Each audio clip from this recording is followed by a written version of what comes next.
एक बार एक हंस और हंसिनी हरिद्वार की सुरमय वातावरण से भटकते हुए उजड़े वीरान और रेगिस्तान के इलाके में आ गए। हंसिनी ने हंस को कहा कि ये किस उजड़े इलाके में आ गए हैं। यहाँ ना तो जल है, न जंगल, न ही ठंडी हवाएं हैं। यहाँ तो हमारा जीना मुश्किल हो जाएगा। भटकते भटकते शाम हो गई तो हंस ने हंसिनी से कहा कि किसी तरह आज की रात बिता लो, सुबह हम लोग हरिद्वार लौट चलेंगे। रात हुई तो जिस पेड़ के नीचे हंस और हंसिनी रुके थे उस पर एक उल्लू बैठा था। वो जोर से चिल्लाने लगा। हंसिनी ने हंस से कहा, अरे यहाँ तो रात में भी सो नहीं सकते, ये उल्लू चिल्ला रहा है। हंस ने फिर हंसिनी को समझाया कि किसी तरह रात काट लो, मुझे अब समझ में आ गया है कि ये इलाका वीरान क्यों है। ऐसे उल्लू जिस इलाके में रहेंगे वो तो वीरान और उजड़ा ही रहेगा। पेड़ पर बैठा उल्लू दोनों की बातें सुन रहा था। सुबह हुई, उल्लू नीचे आया और उसने कहा कि हंस भाई, मेरी वजह से आपको रात में तकलीफ हुई, मुझे माफ कर दो।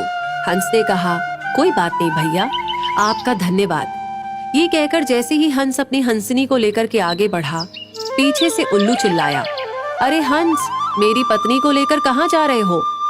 हंस चौंका। उसने कहा, आपकी पत्नी? अरे भाई, ये हंसिनी है, मेरी पत्नी है, मेरे साथ आई थी, मेरे साथ जा रही है। उल्लू ने कहा, खामोश रहो, ये मेरी पत्नी है।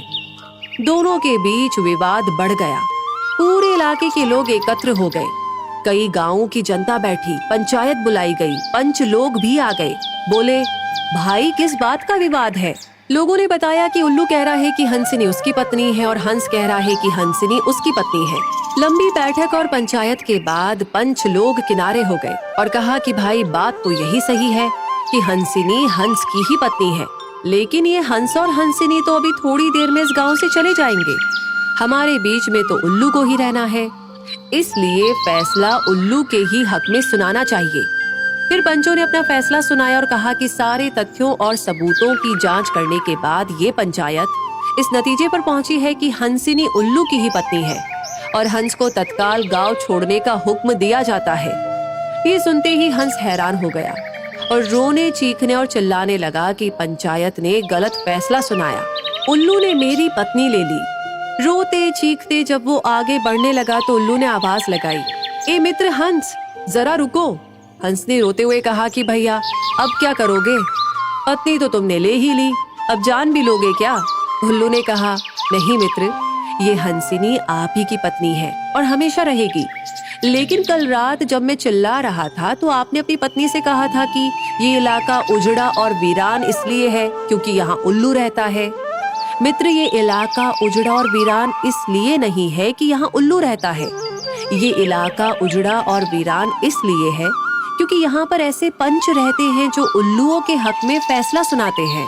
शायद 65 साल की आजादी के बाद में भी हमारे देश की इस बुरी दशा का मूल कारण यही है कि हमने उम्मीदवार की योग्यता न देखते हुए हमेशा ये हमारी जाति का है, ये हमारी पार्टी का है, इसके आधार पर अपना फैसला उल्लुओं के ही पक्ष में सुनाया है।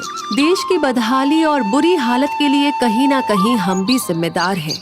तो दोस्तों, इस कहानी के बारे में सुनकर आपको क्या लगता है कमेंट सेक्शन में लिख करके जरूर बताएं। लाइक ऑलरेडी कर दिया है तो शेयर करना ना भूलें।